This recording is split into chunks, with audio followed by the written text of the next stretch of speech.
Hi, welcome to today's video and thanks for joining me. Today we're going to be talking about this subject, liras and LIFs, and a secret withdrawal strategy that very few advisors know about.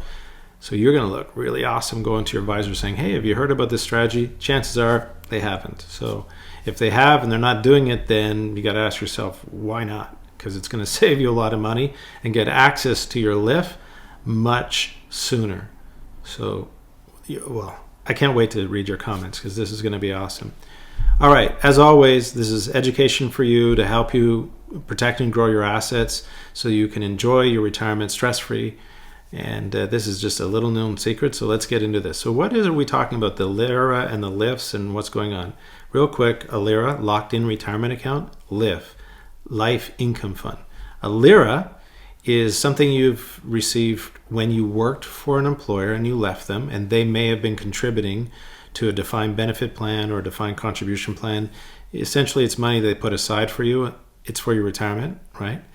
And when you leave that employer, you're going to have, most of the time, you're going to have two accounts when you leave your employer. The RRSP, that would have been your contributions. You know when you have a matching program with your employer, you put money in and then they match it? Well, your money in, that becomes an RRSP, and the matching part turns into a LIRA. So that's how you got the LIRA, okay? Now, when it comes time for you to do withdrawals, typically the LIRA is set up with the employer contribution. So you can't contribute to a LIRA by yourself. It's locked in. So when it comes time to actually do withdrawals, you have to take your LIRA and convert it to a LIF. The same way when you are with an RSP and you convert it to a RIF, same thing, you're converting your LIRA to a LIF, and that's the income time frame of this particular account. It's pretty simple, it's not complicated stuff, but essentially now you've got a LIF and you want to take money out. Problem is there's a minimum and a maximum, very different from an RSP where you could take all of your money if you wanted to. The same with the RRIF. You could take all your money. You're going to pay a lot of tax, but you have access to it. In a LIF account, there's a minimum and a maximum. If you Google LIF minimum in province of Ontario, it'll pull up a PDF document. You can see the minimum and maximum. Essentially, what it is at your age, it'll say percentage that you're allowed to take out, 4%, 4.2, keeps going up as you get older. Now, what if you want more than the maximum? That's the key here. This is the hidden secret. You can actually get access to more, and I'm going to show you exactly how that works. Now, a little refresher here. If I just go here and show you the 50% unlocking, here's one way to get more money out of your LIF is one-time unlocking of 50% of your money from your LIF. If you're in a province lucky enough to have that, you can see which provinces have it. There's an X. All you people from Quebec, don't get too excited on me here. There's an X there, I know, but it's around the idea of conditions on the withdrawal. Previously, Quebec wouldn't let you unlock 50% of your LIF. They do now, as of January 1st, 2025, but you can't move 50% to your RSP or to your RRIF. That's the condition. That's why there's an X there, okay? In most provinces, the age at which you can start taking money out of your LIF is age 55. Some have age 50. Just wanted to share that with you so you could understand. Not every province has the same conditions. You got to make sure about your province. Okay, so let's go to the planning pages, and I'm going to show you live how to do this and how it works, okay? All right, now you're looking at Philip and Elizabeth Windsor plan. This is just an account that I created so that we could illustrate this process. What you're paying attention to is the financial assets of the retirement plan that we've developed here. And it's quite common for accounts. You have an RSP account, a LIRA, a TFSA, and a non-registered account. And don't worry about other things that are going on the page because there's different strategies like maximum contributions to TFSA accounts. This isn't what this is all about. This is all about what do we do about this account right here, this LIRA. So this LIRA has $525,000 in it. I've seen accounts that have $1 million, more than $1 million, some have 100,000. Doesn't matter, we're using 500,000.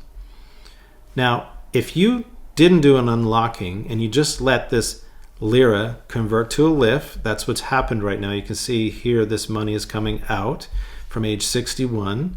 I think it's 61, 62. And it's really a minimum withdrawal strategy. Watch what happens. We're going to go all the way to the bottom of the page, and you can see at the bottom of the page, $369,000 is remaining in this LIF when this person passes at age 90. Not ideal. About 40% or more is going to go to CRA through taxes on your estate. You don't want that. You don't want to lose that amount of money to Canada Revenue, right? I know you don't. You guys talk about this all the time, so thank you for your comments. So your advisor might say, well, maybe they're not aware of the 50%. Maybe you're not aware of moving that either, and say, well, if you just turn this into a maximum, we get through it. That's true. But the first step would be, if you're in a province, to take 50% of your LIF out. Here's how we do it. I'm going to do this live, exactly what I do with you when I'm doing your plan, and we're on a Zoom call, and I'll say, okay, let's start working on your plan. Here's how this works. Okay, so I'm just going to zoom back in so I can get over to the menu. Go into the lira. We're going to choose 50%. I'm going to keep the age the same. There's no point moving that around for now. And we'll make this bigger again, move it over. Okay, so what do you see? You see the 525,000. Then we did the unlocking. This is now a LIF, right? We've unlocked 50% of the LIF. And where did it go? Didn't disappear. We moved it into the RRSP. So you see the values are different, much higher. That's not a rate of return. The rate of return is 5.15%. So that's not how that increased. It came from here. We took 50% of this LIF and moved it to the RSP. So that's your 50% one-time unlocking. Okay, great. Now if we left this as a minimum withdrawal in a LIF, let's go to all the way to the end. Again, it's 5.15% rate of return. They have 184,000 left over. So it's an improvement. They had 370, now it's 184. It's an improvement, but they're still passing away with money made available to Canada Revenue to tax their estate. So not ideal. So how do we help you a little bit more? So you would see an advisor might tell you, okay, instead of a minimum, let's do maximum. So I'm going to take the maximum. I'm just going to do 40,000. So it'll calculate. I'm taking more, way more than I need to. The software will help me calculate what the minimum is. And you'll see here the minimum coming out now is, or not the minimum, the maximum for this LIF is now 19,000 coming out. And so if we go all the way to the end of their life, you'll see 0 at the end of their life. We've taken all of that out. So that's an improvement. Now there's no money.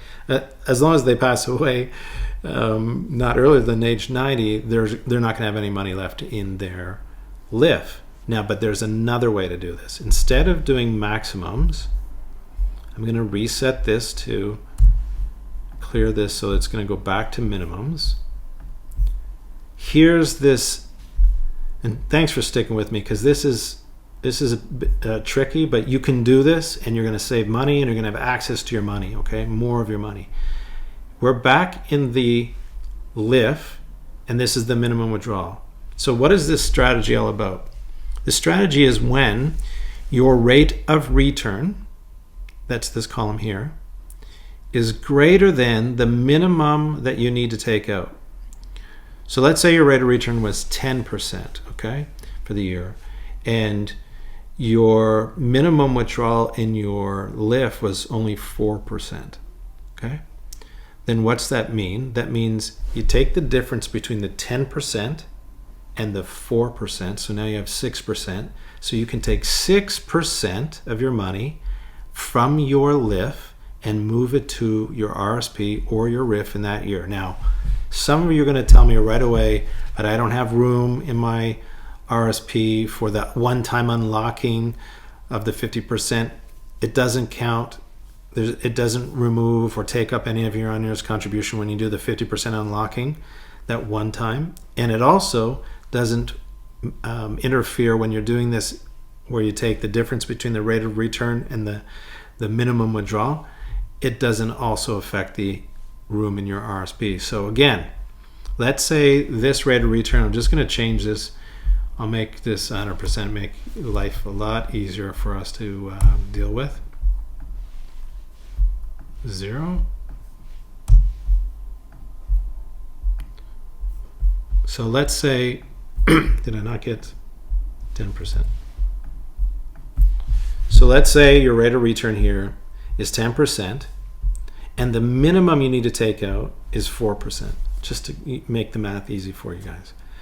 Then what you do is you take the difference between the 10% and the minimum withdrawal rate of 4%, so that's 6. So you can take 6% of your LIF and move it to your RSP in that year. So when do you do this? January, so December 31st goes by, you're having a review with your advisor in January, and you say, okay, you did all your review, rates of return, asset allocation, what's your need for capital, what's the market look like, where should we put our money? Oh, and by the way, your rate of return in your LIF exceeded the minimum amount that you need to take out, so we're going to move that excess into your RSP. There's no taxation, we're just moving it into your RSP or your RIF, where you'll be able to take out more money. So you're unlocking more of your money, and you do that every single year. You examine year over year, is your rate of return greater than the minimum LIF withdrawal? If it is, take the difference and move that to your RSP or your RIF every single year. Now, it does get harder to do if you are risk adverse later on in your life and you're much older and you don't want to take on much more risk. Well, your LIF minimum is going to be higher and your rate of return might be equal, so you might run out of time. So this works really well in the very beginning, early on when you're younger, because it's likely that you're going to have a higher rate of return than the LIF minimum, and in which case you'll get out of this LIF much sooner and have more of your money in your RSP or your RIF for you to do the RSP meltdown or the RIF meltdown, which I'm not going to show you in this video, but it'll just get that money unlocked, more of it unlocked, and then at your discretion you'll take that out in your RSP or your RIF. How is that? Is that complicated? I hope not. Put your comments below. This is high-level financial planning. Very few advisors know about this. Take this to your advisor. It'll enhance the relationship, and they'll say, I didn't know about that. Thanks for giving me something new. That's really cool. It's high level, but you got to do it manually every single year at the end of the year in your annual review. No problem. I hope you enjoyed today's video. Question for you. Do you see this helping you? I'm curious to know if you've got a LIRA out there or a LIF and your advisor hasn't been talking to you. Do you think this is something you can do? I think you can do it. It's not that complicated at all. It's just paying attention to your rates of return and your minimum withdrawal. It's easy to do, really is. If you have any questions, please feel welcome to contact me. I'd be happy to go through this with you one-on-one and share with you exactly how you can unlock more of your LIF much sooner. Hope you enjoyed today's video. I look forward to seeing you in the next video. Thanks and be well.